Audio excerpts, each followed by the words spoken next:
Today I wanted to talk about the Black Armory, and talk about some Destiny 1 exotics that are potentially returning here in Destiny 2. I'm going to get into what exotics are data mined to be returning, how I think they would perform in the Forsaken meta, and the positive and negative impacts they could have on the game.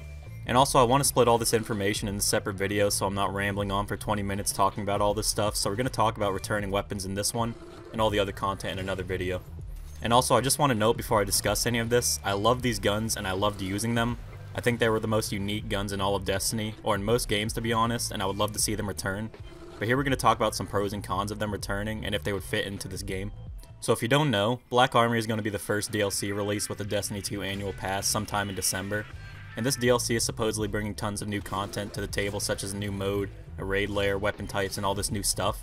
But what's really gotten me hyped and also worried are the exotics that have been data mined to return. And namely, these exotics are the Last Word, Thorn, Icebreaker, and Thunderlord, which should be coming with the Festival of the Lost quest. But first, I wanted to say, with as much as I love these guns and the community wants to see them return, is it really worth seeing these guns return to potentially take place of newer and cooler exotics? Like, think about it, these are weapons we've already had in the past and played with for 3 to 4 years. I'd much rather have newer weapons to play with than some old ones that we know are going to be good, and Bungie just feeding off of nostalgia to get people to buy Black Armory. Now, this isn't a conspiracy video, I just don't see why guns that we've had are being released with paid content. It just doesn't seem right to me.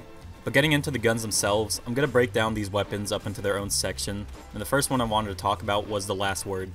The Last Word was a hand cannon most noted for its ease of use, its power and ability to shut down anything in close quarters, and on the other hand, you could pair it with the sniper to cover your long range. The Last Word had a perk called Fanfire, which made it fully automatic, and the gun was pretty much built around being a space cowboy. But in its early stage before being nerfed, it had a perk while hip firing, which hip firing was pretty much perfectly accurate. It gave a boost to your precision damage that went up to 111, and it had the ability to 2-tap to the head if you were able to land both precision hits. Even if you never played Destiny before, this already sounds like it would be hard to make another weapon to be able to compete against this, and that was kind of the case until the nerf. And in close to mid-range, this thing was gross. It beat out almost everything that came within its range, and in the first year of D1, the range that this thing could be in was all over the place. This thing could snipe. Regardless if you were good or bad, you can use this weapon and be great with it. So if this gun were to come over to Destiny 2 with the state of hand cannons being the way they are, I think this thing would be absolutely disgusting. The Ace of Spades is so prominent because most hand cannons are still in a state of being inconsistent and honestly just boring. And with the introduction of the Last Word, the best case scenario would be a slight reduction in the amount of apes, that's for sure.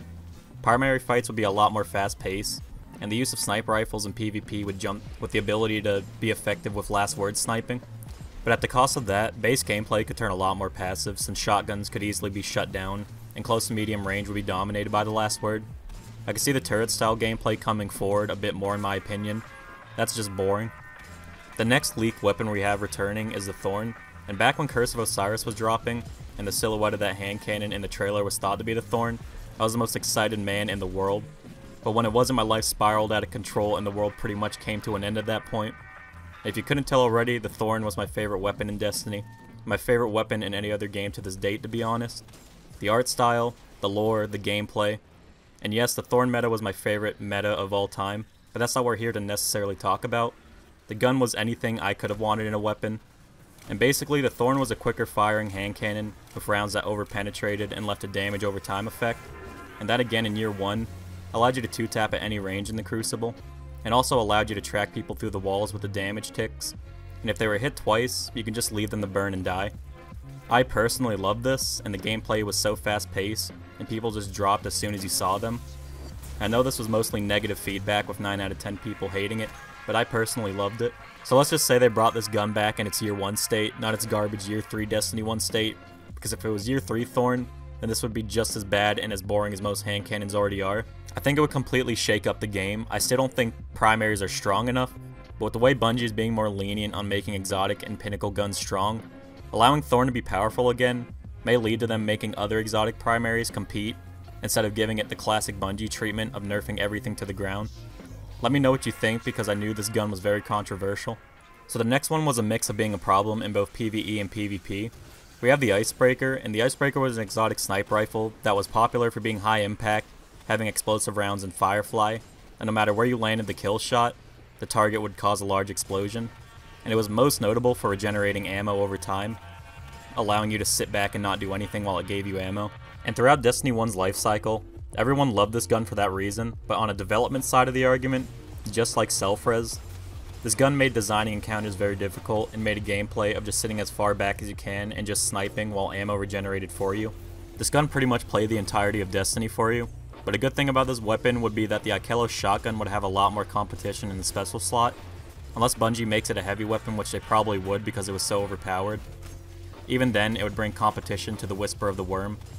But this gun was also a problem in PvP, when the ammo economy dropped harder than the US's in 08.